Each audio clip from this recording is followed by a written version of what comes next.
প্রেমিকেরা, আমার আম্মা জানেরা, আমার বোনেরা, আজ বড় দুঃখ লাগে।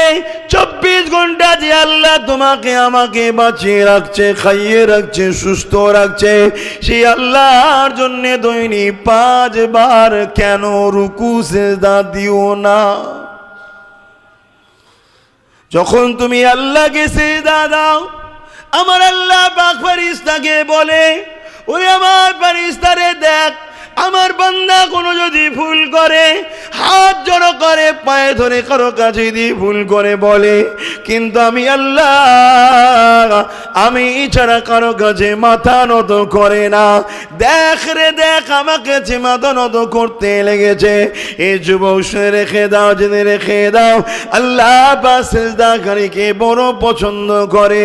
তাই নবী আমার জানিয়ে দিলে, কাল কিয়ামতের ময়দানে কোটি কোটি কোটি উম্মত উম্মতির মধ্যে থেকে তামাম বিশ্বে আল্লাহ পাকের বান্দা বান্দি যত এসেছে, যত আসবে, সবার মধ্য থেকে আমি নবী আমার উম্মত উম্মতি গুলোকে খুঁজে খুঁজে খুঁজে আল্লাহ পাকে জান্নাতে নিয়ে যাব।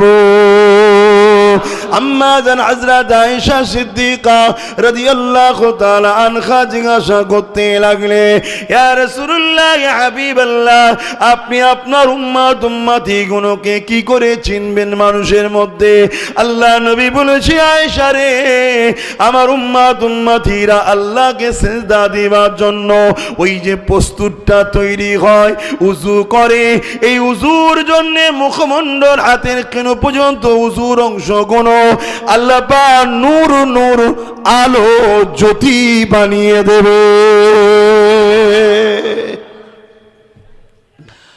আল্লাহ পাক কত দয়া করে আমার আপনার উপরে, আল্লাহ পাক কত ভালোবাসে আমাকে আপনাকে।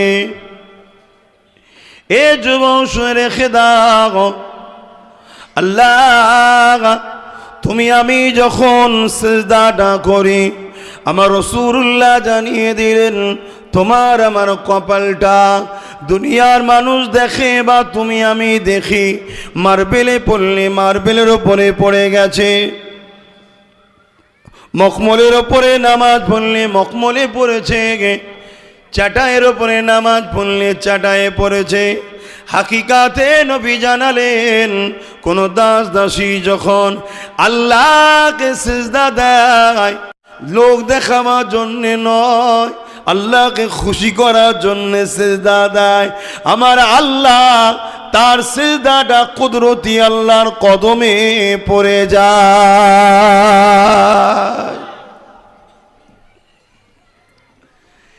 এ নওজোয়ান তরুণেরা, যখন কেউ সিজদায় পড়ে গিয়ে সুবহান রাব্বিল আলা তাসবিহ পড়ে, আল্লাহ ফেরেশতাদেরকে ডেকে ডেকে বলে, দেখ রে ফেরেশতা, ওই যে আমার বান্দা বান্দিটা কত গুনাহ করেছে, কত অন্যায় করেছে, গানে চলে গেছে, যাত্রায় চলে গেছে, ফাংশনেও গেছে, অন্যায় অনেক করে ফেলেছে, অন্যায়ের বোঝা মাথা হেঁট হয়ে গেছে, কিন্তু এই মুহূর্তে সে আমার কাছে মাথা নত করে দিয়ে আমার তারই প্রশংসা করতে লেগেছে, বলতে লেগেছে, সুবহান রাব্বিল আলা, আল্লাহ আপনি মহান পবিত্র, মহান পবিত্র, মহান পবিত্র।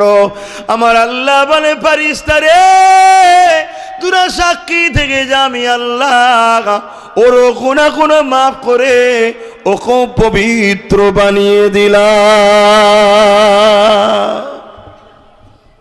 হ্যাঁ আমার ভাইরা, হ্যাঁ আমার বোনেরা, হালকা বয়সে ফাঁকি দিচ্ছ, ইদিক উদিক করে ফেলছ, কমসে কম 24 ঘন্টার মধ্যে ঈশার সময় তো ফ্রি হয়ে যাও, ঘুমোবার আগে উজু করে সেজদা করো, কাজা নামাজগুলো আদায় করো, করে আল্লাহর কাছে কাঁদো যে আল্লাহ আমি কেন ফাঁকি দিই, তুমি আমার ব্যবস্থা করে দাও যেন আমি তোমার নামাজকে ভালোবেসে ফেলি। দেখবে এমন একটা টান এসে যাবে, তুমি সময়ও পাবে, তোমার দুনিয়াদারিও হবে, আবার নামাজের সময় নামাজও হচ্ছে। তুমি তো তোমার আল্লাহকে বলো, তুমি চেষ্টা করো ভালো হবার, ভালো তো করবে আল্লাহ, আমি তো চেষ্টাই করছি না। এই নওজোয়ান তরুণেরা, বাপেরা, হযরতে মুসা কালিমুল্লাহ আল্লাহ পাককে বলেছিলেন তুর পাহাড়ে কথা বলতে গিয়ে, আল্লাহ পাক আমি আপনার সঙ্গে কথা বলি, আর কি কেউ আপনার সঙ্গে কথা বলবে? আমার আল্লাহ পাক বলেছিলেন মুসা শোনো, তুমি আমার সঙ্গে কথা বলো, এই কথা বলার টাইম ফিক্সড আছে, এই কথা বলার জন্য স্থানও ফিক্সড আছে, এই কথা বলতে সময় বেশিক্ষণ পাও না। এ মুসা তুমি আমি কথা বলি, তোমার আমার কথা বলার মধ্যে দূরত্ব রয়েছে, কিন্তু আমার একদল স্পেশাল বান্দা বান্দি আছে, তারা আমি আল্লাহ আমার সঙ্গে কথা বলবে, তাদের কথা বলার কোনো স্থান ফিক্স নাই, টাইম ফিক্স নাই। মুসা রে, তাদের সঙ্গে যখন আমার কথাবার্তা হবে কোনো দূরত্ব থাকবে না। মুসা তুমি জানো তোমার আমার বিচখানে দূরত্ব 70,000 পর্দা রয়েছে, এক একটা পর্দা 70,000 বছরের রাস্তা। এ মুসা শুনে রেখে দা, যখন আমার ওই প্রিয় বান্দার আমার সঙ্গে কথা বলবে কোনো পর্দা থাকবে না, একেবারে কাছাকাছি। আল্লাহ তারা কারা? মুসা নবীকে আল্লাহ জানিয়েছিলেন আমার হাবিবের উম্মাত উম্মতি তারা,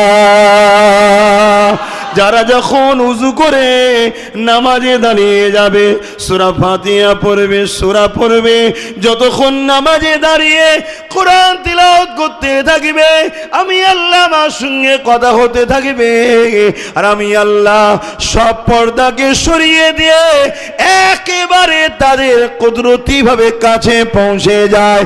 তারা আমি আল্লাহ, আমাকে কোনো পর্দা থাকে না, ডাইরেক্ট আমার সঙ্গে কথা বলতে থাকে। তাহলে আমি আল্লাহ আমাকে সিজদা দাও।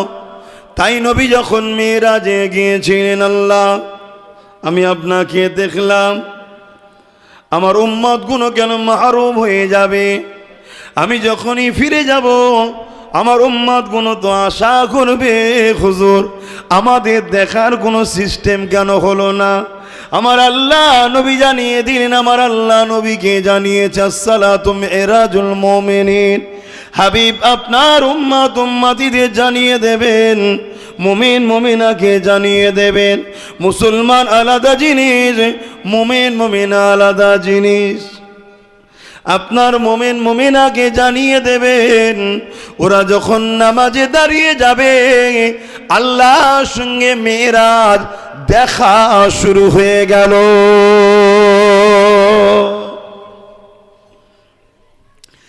এ নওজোয়ান তরুণেরা, বাপেরা, এ নবী পাকের প্রেমিকেরা, এ আমার আম্মা জানেরা, এ আমার বোনেরা, আজ বড় দুঃখ লাগে 24 ঘন্টা যে আল্লাহ তোমাকে আমাকে বাঁচিয়ে রাখছে, খাইয়ে রাখছে, সুস্থ রাখছে, সেই আল্লাহর জন্য দৈনিক 5 বার কেন রুকু সিজদা দিও না? যখন তুমি আল্লাহকে সিজদা দাও, আমার আল্লাহ পাক ফেরেশতাকে বলে, ওরে আমার ফেরেশতারে দেখ, আমার বান্দা কোনো যদি ভুল করে, হাত জড়ো করে পায়ে ধরে কারো কাছে দিয়ে ভুল করে বলে, কিন্তু আমি আল্লাহ আমি ছাড়া কারো কাছে মাথা নত করে না। দেখ রে দেখ, আমাকে যে মাথা নত করতে লেগেছে। এই যুবক শুনে রেখে দাও, জেনে রেখে দাও, আল্লাহ পাক সিজদাকারীকে বড় পছন্দ করে। তাই নবী আমার জানিয়ে দিলে কাল কিয়ামতের ময়দানে কোটি কোটি কোটি উম্মত উম্মতির মধ্যে থেকে তামাম বিশ্বে আল্লাহ পাকের বান্দা বান্দি যত এসেছে, যত আসবে, সবার মধ্য থেকে আমি নবী আমার উম্মত উম্মতি গুলোকে খুঁজে খুঁজে খুঁজে আল্লাহ পাকে জান্নাতে নিয়ে যাব। আম্মা জান হযরত আয়েশা সিদ্দিকা রাদিয়াল্লাহু তাআলা আনহা জিজ্ঞাসা করতে লাগলে, ইয়া রাসূলুল্লাহ, ইয়া হাবিবাল্লাহ, আপনি আপনার উম্মতগুলোকে কি করে চিনবেন মানুষের মধ্যে? আল্লাহ নবী বলেছে, আয়েশা রে, আমার উম্মতিরা আল্লাহকে সিজদা দিবার জন্য ওই যে প্রস্তুতটা তৈরি হয়, উযু করে, এই উযুর জন্য মুখমণ্ডল হাতের কেন পর্যন্ত উযুর অংশগুলো আল্লাহ পাক নূর নূর আলো জ্যোতি বানিয়ে দেবে। এই যুবকেরা, তরুণেরা, মানুষ তার উপর অতিষ্ঠ হয়ে তাড়িয়ে দিয়েছে। একদিন সে জঙ্গলে একা থাকতে থাকতে মৃত্যুর দিকে চলে এসেছে। এবারে সে মৃত্যুর কোণে ঢলতে লেগেছে। ডান দিকে দেখে কেউ নেই, বাঁদিকে দেখে কেউ নেই, সামনে দেখে কেউ নেই, পিছনে দেখে কেউ নেই, চতুর্দিকে কাউকে দেখতে পাইনি, একা। ওই সময় সে আসমানে দিয়ে মুখ তুলে বলতে লেগেছে, তামাম কায়নাতের মালিক আল্লাহ, জীবনে কখনো তোমার কাজ তো আমি করলাম না, অথচ অন্যায় ভুল করতে করতে এত করেছি, মানুষ বিরক্ত হয়ে আমাকে গ্রাম থেকে তাড়িয়ে দিয়েছে। আমার আল্লাহ, এখন আমি একা হয়ে গেছি, কেউ আমার কোনো দিকে না, আমার জীবনের শেষ জিন্দেগির দিকে যাতে লেগেছি। আল্লাহ, শুনেছি তুমি বড় দয়ালু, তুমি বড়ই রহমান, তুমি বড়ই গফুর, তুমি বড়ই গফফার। শুনেছি যার কেউ নেই, আল্লাহ তুমি নাকি তার থাকো। আল্লাহ, আমি তওবা করছি, আমাকে আপনি ক্ষমা করে দিন। আল্লাহ, আপনি আমাকে জানাজার ব্যবস্থাটাও করে দিন। এখানে মারা গেলে কেউ জানতেও পারবে না, পচে গলে শেষ হয়ে যাব। আল্লাহ, আমি তওবা করি, আপনি মাফ করে দিন। আল্লাহ, এ যুবক কেন তুমি তোমার রহমানের থেকে দূরে আছো? এ যুবক কেন তুমি তোমার সৃষ্টিকর্তার থেকে দূরে আছো? এ যুবক কেন তুমি তোমার পালনকর্তা রব্বুল আলামিনের থেকে দূরে আছো? আমার মা বোনেরা, বাপ ভাইয়েরা, কেন সেই আল্লাহ থেকে দূরে আছে যিনি তোমাকে আশরাফুল মখলুকাত করেছে, কুকুর গরু ছাগল না বানিয়ে শ্রেষ্ঠ মখলুক করেছে, শ্রেষ্ঠ নবীর উম্মত করেছে? সেই আল্লাহ থেকে কেন দূরে রয়েছে? ওই সময় যুবকটা ইন্তেকাল হলো। এমন সময়তে দেখা যায় এই যুবকেরা গায়েবী ভাবে প্রতিটা মানুষের ঘরের দরজায় দরজায় লেখা হয়ে গেছে, অমুক এলাকায় অমুক জঙ্গলে আল্লাহ পাকের একটা বন্ধু মারা গেছে, তার জানাজা পড়ার জন্য সবাইকে আদেশ দেওয়া হচ্ছে।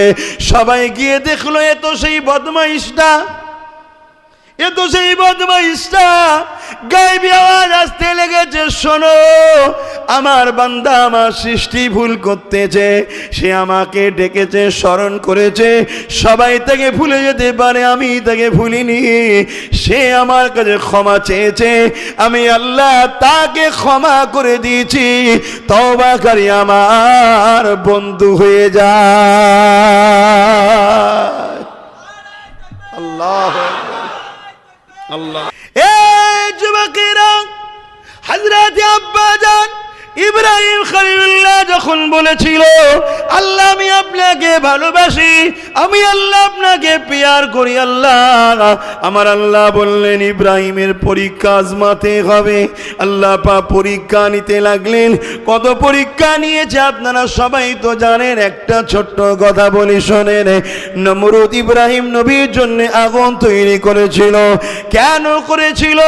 ইব্রাহিম নবী ন্যায়ের পক্ষে, ইব্রাহিম নবী আল্লাহর পক্ষে, ইব্রাহিম নবী একতার পক্ষে, ইব্রাহিম নবী ইনসাফের পক্ষে, ইব্রাহিম নবী মুসলিমের পক্ষে, ইব্রাহিম নবী জালিমদের বিরুদ্ধে, ইব্রাহিম নবী সত্যের পক্ষে, ইব্রাহিম নবী মিথ্যার বিরুদ্ধে, ইব্রাহিম নবী ন্যায়ের পক্ষে, ইব্রাহিম নবী অন্যায়ের বিরুদ্ধে, ইব্রাহিম নবী মানবতার পক্ষে, ইব্রাহিম নবী জালিমদের সন্ত্রাসের বিরুদ্ধে। তাই সেদিন সন্ত্রাস নমরুদ ছিল, ইব্রাহিম নবীকে আগুন তৈরি করেছে, ওই আগুনে ফেলে দেবে, কিন্তু এত কঠিন আগুন হয়ে গেছে, ওই আগুনের কাছে কেউ কেউ যেতে পারছে না, তাই শয়তান বুদ্ধি দিল চরকি তৈরি করো, তা থেকে টান মেরে খুঁড়িয়ে দূরে ফেলে দেবে। অনেক বড় কথা, এই সময় জিবরাইল সাল্লাম চলে আসলে চরকি ধরে ফেললেন। ও হযরতে নবী ইব্রাহিম আলাইহিস সালাম, আপনি যদি একবার বলেন আমি খুনি সাহায্য করব, এদের নাম নিশানা মিটিয়ে দেব। আমাদের আব্বাজান কি বলেছিলেন, এই রকম একটা ভাইটাল সময়ে যেখানে দাও দাও করে আগুন জ্বলছে খুনি ফেলে দেবে। আল্লাহর পরীক্ষা দেখুন, এই রকম একটা নাজুক সময়ে তো ইব্রাহিম নবী বলেছিল, ভাই জিবরাইল আপনি চলে যান, এখন ডিস্টার্ব করবেন না, আমাকে আল্লাহ পরীক্ষা নিতে লেগেছে, আমি যে ভালোবাসি বলছি, আল্লাহ পরীক্ষা নিচ্ছে ইব্রাহিম কতটা ভালোবাসে, ইব্রাহিম আমার জন্য কি করতে পারে। এ ভাই জিবরাইল তোমার সাহায্য লাগবে না, আমার জন্য আমার আল্লাহ যথেষ্ট। ভাই ইব্রাহিম শোনো, ভাই হযরত জিবরাইল শোনো, যদি আমার আল্লাহ আমাকে আগুনে পুড়িয়ে খুশি হয়, আমি আমার আল্লাহকে এত ভালোবাসি, একবার নয়, একবার নয়, দুবার নয়, তিনবার নয়, 100 বার নয়, 200 বার নয়, আল্লাহ যদি 1000 বার জান দেয়, 1000 বার পোড়ায়, আল্লাহর প্রেমে ইব্রাহিম 1000 বার খুশিতে খুশিতে পূর্বে। আসসালামু আলাইকুম। আমরা দেখছি আদা হুজুরদের নিত্য নতুন ওয়াজ আর গজল পেতে আমাদের চ্যানেলটি সাবস্ক্রাইব করুন, ঘন্টি বেল আইকন দাবিয়ে আমাদের পাশে থাকুন।